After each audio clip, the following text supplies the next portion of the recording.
Setelah sempat ditutup selama kurang lebih 2 tahun menyusul kecelakaan maut yang terjadi di perlintasan kereta api, akses jalan di Desa Tengengwetan, Kecamatan Siwalan, Kabupaten Pekalongan, kini kembali dibuka. Dibukanya kembali akses tersebut, disambut positif warga karena menjadi jalur penting bagi masyarakat untuk beraktivitas sekaligus akses alternatif saat terjadi banjir. Warga Desa Tengengwetan, Randi, mengatakan, sebelum ditutup, lokasi tersebut memang tidak dilengkapi dengan palang pintu maupun pos penjagaan. Memang sebelumnya tidak ada palang pintunya dan tidak ada posnya, ujar Randi kepada tribunjateng.com, Senin, 27 Juli 2026.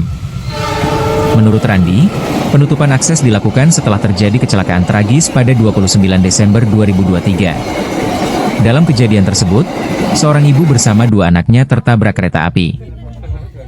Randi menyebut, akses tersebut memiliki peran penting karena merupakan salah satu jalur utama bagi warga.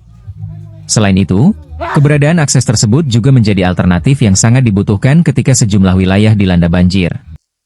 Ia berharap, dibukanya kembali akses tersebut dapat memberikan kemudahan bagi masyarakat dalam menjalankan aktivitas sehari-hari.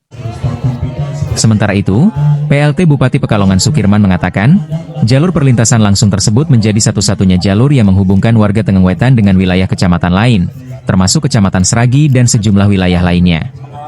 Menurutnya, akses tersebut sebelumnya sempat ditutup oleh otoritas PT Kereta Api Indonesia, KAI, sebagai bentuk kehati-hatian menyusul adanya musibah yang pernah terjadi di lokasi tersebut.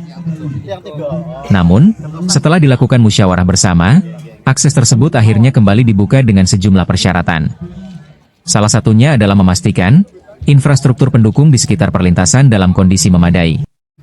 Sukirman menyebut, jalan menuju perlintasan telah diperbaiki dan dihaluskan kembali. Selain itu, palang pintu juga diperbaiki dan pos penjagaan disiapkan agar lebih representatif. Untuk membuka kembali itu diperlukan infrastruktur yang memadai, seperti jalannya dihaluskan lagi, kemudian palang pintunya diperbaiki dan seterusnya. Pos penjagaan juga harus representatif, katanya. Dalam pengoperasian kembali perlintasan tersebut, pemerintah Desa Tengengwetan juga telah menunjuk 3 petugas penjaga palang pintu yang merupakan warga setempat.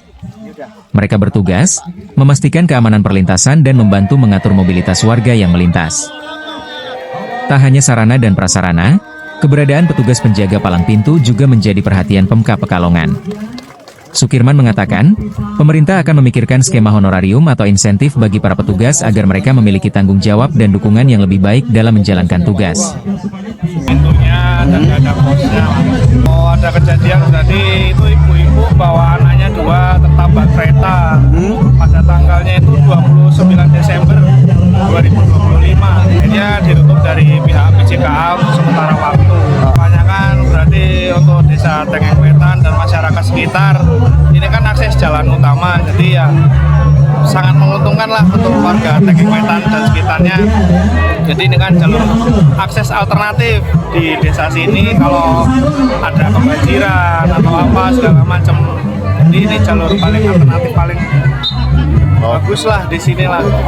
Ya, kami hadir di Desa Tengengwetan, Kecamatan Siwalan untuk sama-sama bersama warga kemudian membuka kembali akses satu-satunya yang dimiliki oleh warga Tengengwetan untuk mobilitas ke kecamatan lain seperti Seragi dan tentu saja nyambung ke kecamatan-kecamatan lainnya. Ini akses yang sangat vital, memang sempat ditutup oleh otoritas PT KAI karena atas musibah yang pernah terjadi, sehingga ini untuk kehati-hatian. Kemudian atas musyawarah bersama, karena untuk membuka kembali itu diperlukan infrastruktur yang memadai, seperti jalannya ini dihaluskan lagi, lalu kemudian palang pintunya diperbaiki dan seterusnya, serta pos penjagaan juga harus representatif, dan kemudian petugas yang akhirnya alhamdulillah sudah ditunjuk oleh Pak Kades yang merupakan warga desa kita juga.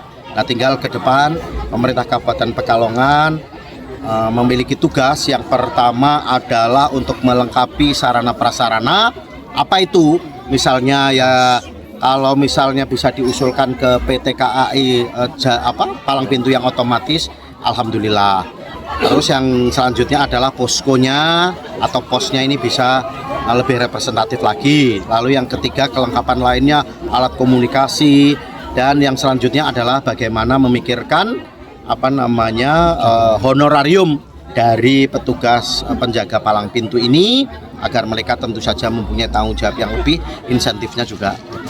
Saat ini honornya gimana Pak yang dari Ya, sementara ini memang mereka sudah berpengalaman, alhamdulillah. Sementara ini masih swadaya.